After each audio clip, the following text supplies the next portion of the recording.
السلام عليكم ورحمة الله وبركاته. ازيكم حبايبي؟ عاملين ايه؟ يا رب تكونوا بخير ان شاء الله. النهاردة هعمل معاكم كده صينية عظمة من ربع كيلو لحمة. عملت لكم احلى غدا او عشاء. بصوا انا عاملة الصينية دي الساعة 2 بالليل. ولادي قالوا لي احنا جعانين وعايزين ناكل اي حاجة دلوقتي. كان عندي شوية لحمة مفرومة في التلاجة عاملاهم في الفريزر متعصجين جاهزين، وطلعت ورقة جلاش من الفريزر وقمت عملت الاكلة دي في 10 دقايق حرفيا كده. بصراحة شبعهم واحسن من الدليفري 100 مرة. وكنت هتجيبي سندوتشات بمبلغ قد كده بربع كيلو لحمة او بشوية لحمة عندك فايضين، ممكن تعملي احلى عشاء عظمة او غدا. معايا هنا لفة جلاش ما شاء الله عليها، طلعتها من الفريزر وسبتها لما تفك. طبعا هنا انا باخد رقين رقين، بدهن هنا قاع الصينية سمنة وحطيت اول رقين وبعد كده برجع ادهن تاني. اهم حاجة عندنا هنا ان احنا المادة الدهنية ان احنا نحطها كتير مش بزيادة يعني، لان هي اللي بتخلي الرقاق مورق وبتخلي له طعم بصراحة، غير اما يكون معجون كده وشكله مش حلو. هنا حطيت الرقين التانيين كمان وبدهن برضو سمنة خفيف كده يعني مش بكتر. بس اهم حاجة ان انت كل رقين تحطي مادة دهنية، سمنة وعليها نقطة زيت او اي حاجة. طبعا هنا انا بعتمد السمنة البلدي في كل اكلاتي زي ما انتوا عارفين، بتخلي طبعا طعم الاكل وريحته حاجة اللهم بارك عسل. بصوا هنا كده عندي هنا شوية اللحمة دول طلعتهم من الفريزر وسخنتهم ونزلت بيهم هنا على الرقاق. بصوا كده اللهم بارك، الريحة جميلة جدا. يعني بصي حاجة بتعمليها بتفرزيها وبتحطيها في الفريزر في اي وقت بتحتاجيها، ما بتاخدش معاكي وقت خالص. يعني الصينية دي خدت ربع ساعة بالعمايل والتسوية، ما خدتش مني وقت خالص.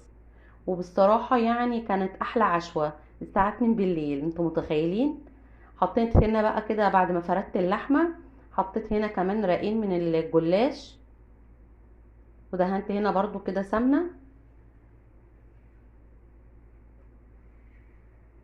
يا ريت اللي يشوف قناتي انا يوميات تيتا ما تنسوش تدعموني بلايك واشتراك للقناة لو اول مرة تشوفوني. وبحب اشكر كل متابعيني اللي بيدعموني وبعتولي تعليقاتهم جميلة جدا بصراحة بتسعدني، ربنا يخليهم ليا.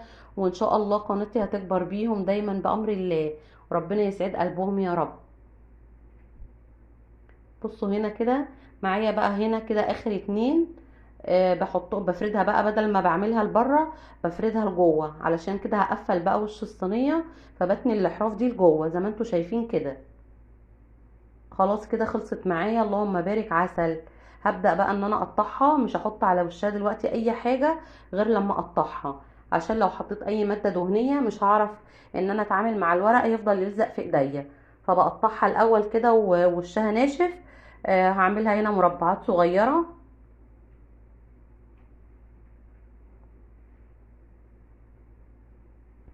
الصينية دي من أحلى الأكلات وسهلة جدا، ومفيش فيها أي تريكات ولا أي فن، حاجة كده ما شاء الله وبتعمليها بكل سهولة. حتى لو عندك بنوتة صغيرة ممكن تخليها تعتمد على نفسها وتقوم إن هي تجهزها، مش بتاخد أي مجهود ولا أي حاجة. وبصراحة في الطعم بتبقى جميلة جدا. خلاص هنا كده بدأت خلصت كده تقطيع الصينية. بصوا شكلها اللهم بارك جميلة جدا.